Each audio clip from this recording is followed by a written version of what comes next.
Did I like the books that I read in September? Let's find out. Hey guys, we are going to go over, I am going to go over the 10 books that I read for the month of September. I know we are on October 5th, so it's a little bit late, but hey. I'm going to do a yes, no, kind of, as to whether or not I liked it, and a yes, no, maybe, as to whether or not I would recommend it to one of you. So I have 5 of the physical books. The rest are screenshots on my iPad because my Kobo is being repaired. So, all right. No, hello. So the first book that we're going to talk about is an arc that I read by Kelsey Brownlee. Oh, it actually looks better this way. Called Kisses and Curses. This came out September 30th, I think. So it's out. You can read it. And yes, I would recommend it. Yes, I enjoyed reading it.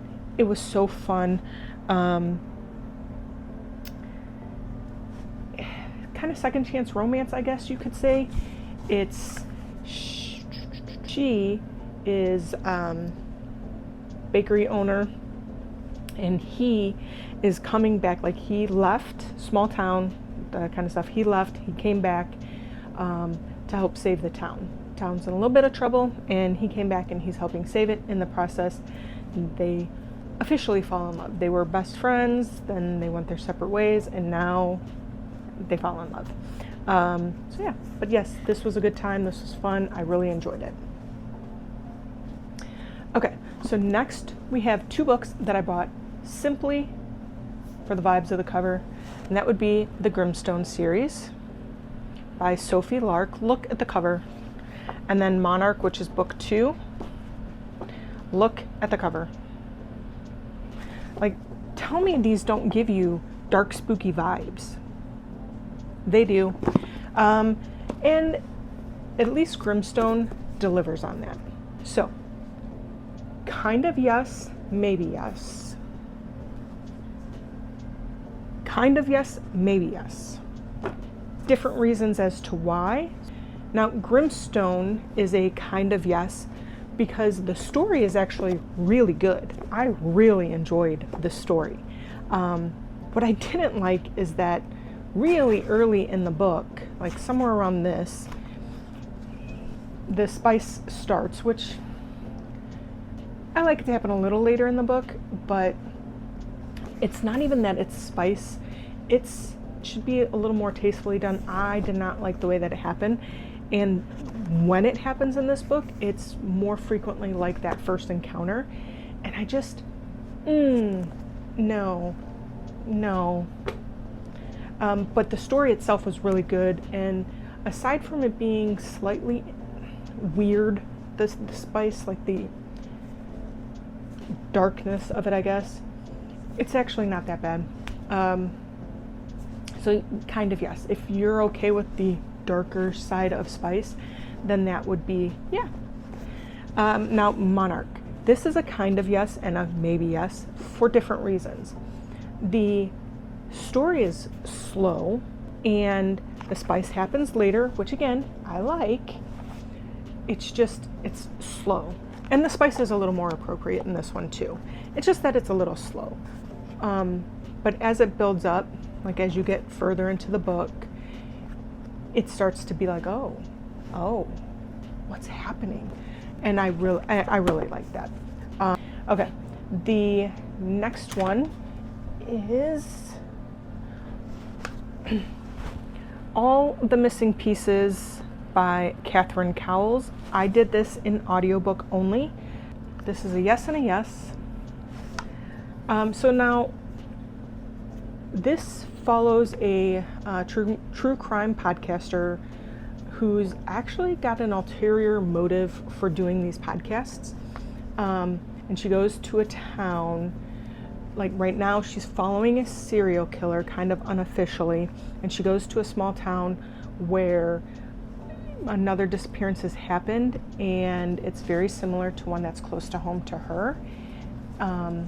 And in the meantime, she finds love. So it's like a thriller romance. It was good.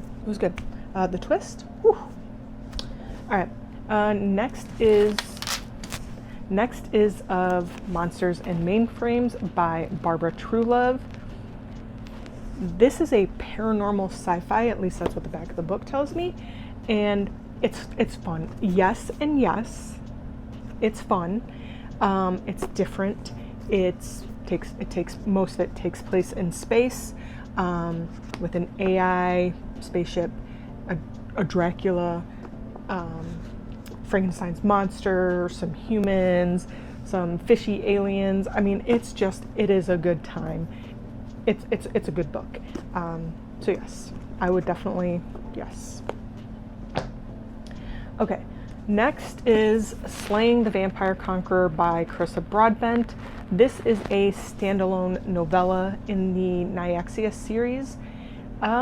This is a maybe and a kind of and maybe.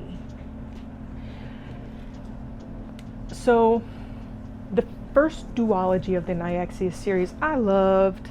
I was all for it. I read the first novella, again, enjoyed it, wasn't like a huge fan. I didn't love it as much as I loved the other two books, but I did love it. So those first, I'm gonna call it 3 books. Those first 3 books I really loved. This one I didn't get into it as much. And that's kind of sad because Jess of the Lost Books, she raves about this book in particular, and like, I don't know. I didn't dislike it. I don't, this is one of those ones where you're like, how do I really feel about the book? That's how I feel about this book. I think the FMC is kind of cool. Like, the idea behind her is kind of cool, but I didn't really care for her that much. And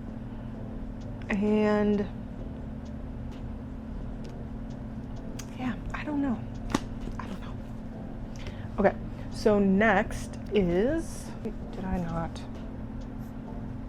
Hold on, I gotta go to Kobo. So next is If It Makes You Happy by Julie Olivia. This is a yes and yes. This is a perfect book for fall. This is on par, if not better than the Pumpkin Spice book. This is, you know which one I'm talking about. The rest of the series, meh, but the Pumpkin book, yeah. I really enjoyed this one a lot. Again, perfect for this time of year. He's the baker. He's the guy in the small town. She's there to take over her mother's inn, and they form a bond, a friendship, a best friendship, and then a romance. It's very well done. It's very cute. It's fun. I really, really enjoyed this book. Okay. So next is this book. Next is Kindling by Bonnie Woods. And this is a kind of and a maybe. I would say it's a very slow book. If you're okay with slow books, like, this is a romance. It's not necessarily that it's a slow burn romance either, because that would be okay.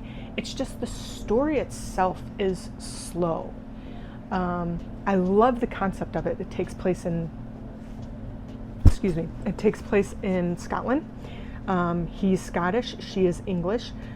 And like, I don't know, this story, like, I would say about 60% in is when it gets interesting and good. You get to meet more characters, you get more involved, but it took a long time to get into it. So I would say as it moved on, like as it got closer towards the end, I started enjoying it more.